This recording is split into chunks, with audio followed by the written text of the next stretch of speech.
This week on Storyboard, we talked to Deepika Warrier, VP Nutrition Category PepsiCo India, about why they think it was the right time to launch their new product, Quaker Oats+Milk.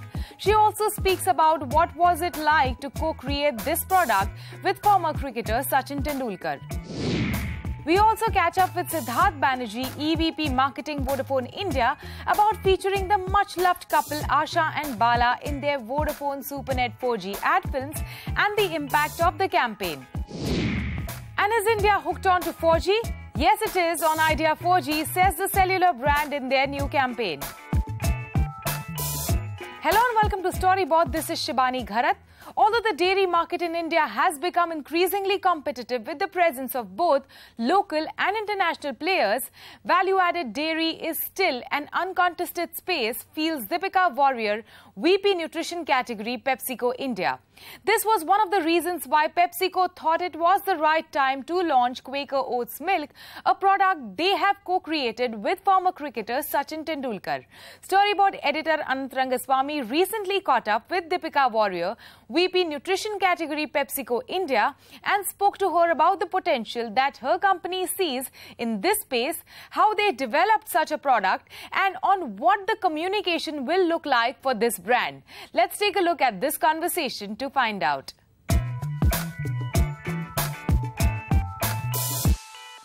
So Deepika, to start with, why is the timing right to launch a product like this? You couldn't have launched this 20 years ago. Or could you? I don't know.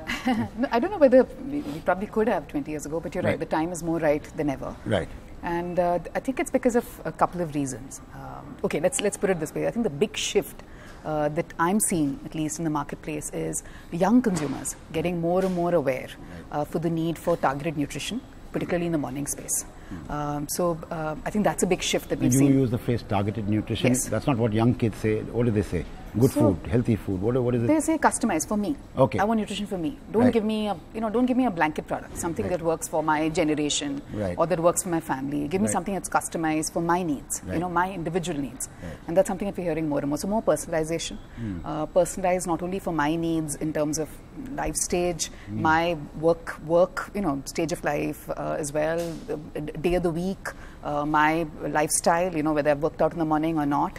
So increased need for personalization, particularly in the morning, because the other insight is, of course, they're also very pragmatic. They realize that as they step out of the house and once they're on the move, then their control over what they're consuming, what they're putting inside their mouths and their bodies goes away, and they're pragmatic, and they want a good balance of both. Right. But the morning, and they're increasingly realizing, is important to start their day right and come up with something which is, as I mentioned, targeted nutrition. Right. Now tell me, what does this replace?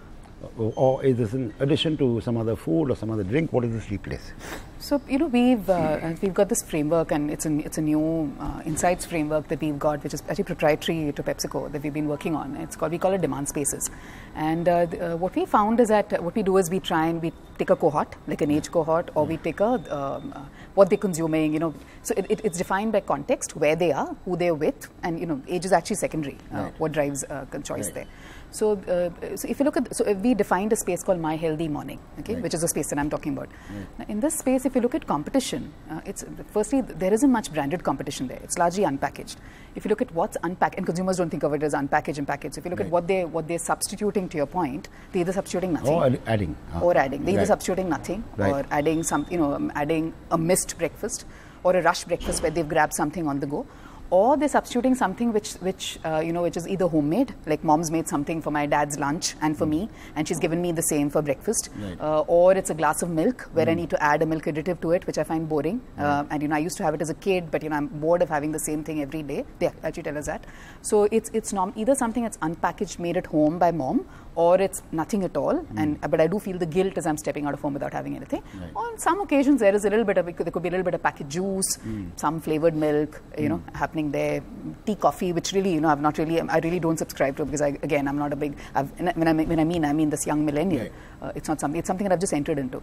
So largely it's uncontested, unpackaged space. We're obviously trying to create a packaged habit there. Right. So what SKUs will we see? Because these look like completely personal SKUs. Yeah. It's one per person kind of thing. That's Are right. we going to see a larger SKU? So we're launching with a single serve. Right. Again, because this is again a trial phase for this brand and for this offering. And as you said, since it's customized, and as I mentioned earlier, given the cohort insight, it's more customized to the individual needs.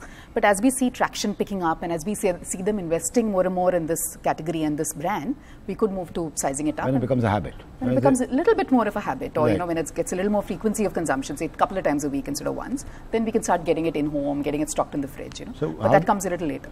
You put Sachin at the center of this campaign. Yes. So why Sachin? What is going to add to your rest of the marketing efforts, not just the brand ambassador efforts? So we call it out in the pack as well. We're calling it co-creation. And honestly, Right. it's not. We're not bullshitting. Sachin Sure. actually reached out to us. I don't think you can bullshit. Yeah, You'll so get caught. Sachin reached out to us. And consumers tell us, Yeah. if it's a standard endorsement, Quaker's a strong enough brand, credible enough brand. Why do you? And it's a strong product, Correct. which is a great proposition. So why do you need an endorser? Right. So it's not a standard endorsement deal. Actually, Sachin reached out to us almost a year back to say that I'm interested in co-creating a range of products, nutrition products, targeting young individuals who are leading rush lifestyles, and I'd love to partner with PepsiCo on that, and Quaker in particular. So, So was he a Quaker user and fan before he spoke to you? Do you think he was? I know that he's a nutrition user. Right. I don't want to, Sure. I don't want to commit. I don't want to Sure. talk about he uses the brand or not. But so he was interested in co-creating a range with us, and we said that's great, because he himself brings in a lot of trust, and even more than that, more than trust, I think Quaker is trusted also. But more than he brings in a great work ethic. And a need for perfection. And those 24 years of nutrition insights in terms of, what you put inside your body, and then you go out and, practice, and, you go out and win every day. To me, grabbing that metaphor of what he did for himself for those 24 years and translating that into what a first jobber does or a young college student does, and, needing to go out and win a little bit every day so that you're achieving your long-term goal. To me, that metaphor was really powerful, and I think that's what he saw as well.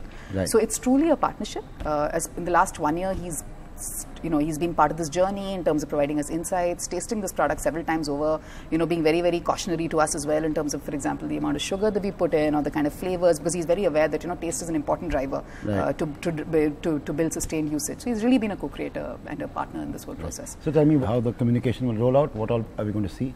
We will do a little bit of television, more for the southern markets, because that's where we want to go really deep. Quaker's a very strong brand in the south. Yeah. Okay. Quaker's a very strong brand in the south, and we're also seeing a lot of growth in the dairy market there. But clearly, it's going to be a lot more around digital, digital outreach, of course, influencers, bloggers, and so on and so forth. So more that, hell of a lot of sampling. Because again, and you've tasted the product, it's surprising how good it tastes, versus the proposition. The moment you hear oats and milk, you expect it to be boring and bland. But it's actually a fantastic product. So if you ask me, if I look at my marketing budgets, I would invest about 30 to 40% behind sampling, creating visibility at point of purchase and targeted outlets, and then of course we're also doing a good mix of television and digital. Now using Sachin, does it become a male-skewed targeting, or how does that pan out? I mean, this is just curiosity. It's a good question. Not really, actually, and we've spoken to young women as well, and again, it depends on the role that we're seeing him envisaging him play. So if we position it as a cricketer and a sportsperson drink, then maybe, but we're not. Right, so he's just a trusted icon who's helped us bring his nutrition insights. And young women actually more than ever also want to be fit, absolutely. Yeah, want to be fit, want to be targeted, want to go out and win as much as young men. Okay, now remove your Quaker hat and put on a PepsiCo hat. Sure. What does this do for the portfolio now?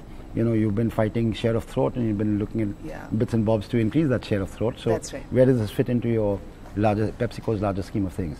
So, you've heard about the whole performance with purpose kind of journey, and it's all about not only taking away the sugar, the baddies, the sugar, the sodium from our core products, fun for you products which are great tasting, but it's also about adding positive nutrition. And we started the journey, in fact, earlier this year with very bold intentionality. So we put out fortified juices, fruit, Tropicana Essentials, fruit and veg, launched NutriFoods, which is about taking favorite Indian breakfast, adding 40 to 60% oats to it. These are all examples of, adding whole grain, fruit and veg. In this case, it's about adding fiber and dairy, so adding positive nutrients to young Indians, to an Indian's diet. Right. So I think that's, but what's really been really interesting is as we, to our own company folks, to our own sales teams, when you speak to retailers, when we speak to even the press and media, they find products like this very inspiring.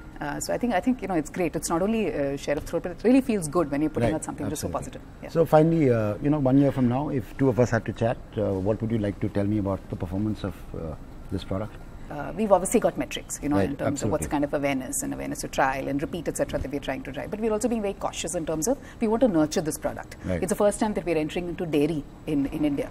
So while this is an ambient product, it's got 6 months of shelf life. We know that consumers perceive dairy to be, you know, they want it to be Perishable, fresh. yeah. Perishable, yeah. So we are also very careful. And so I wouldn't be talking to you saying, hey, this has been a huge top line driver for PepsiCo. But I would say that if consumers have recognized it as a truly, I would say, signature product, a pretty revolutionary product, something that's come and, you know, changed their lifestyles a bit, the way Kurkure did 10 years ago or a Pepsi did in the early 90s, you know, where it really brought about, if you ask me, it's iconic, it's symbolic of what I've been saying recently, you know, health being the new cool. Something Right. which is both functional, meets and nutrition needs. At the same time, it's great tasting. I don't mind carrying this and drinking it. If you know, if it becomes kind of a landmark in India's packaged food and beverage journey, then I'd be very, very happy. Perfect. Thank you so much. All the best. Yeah, thanks. Thank you you so much.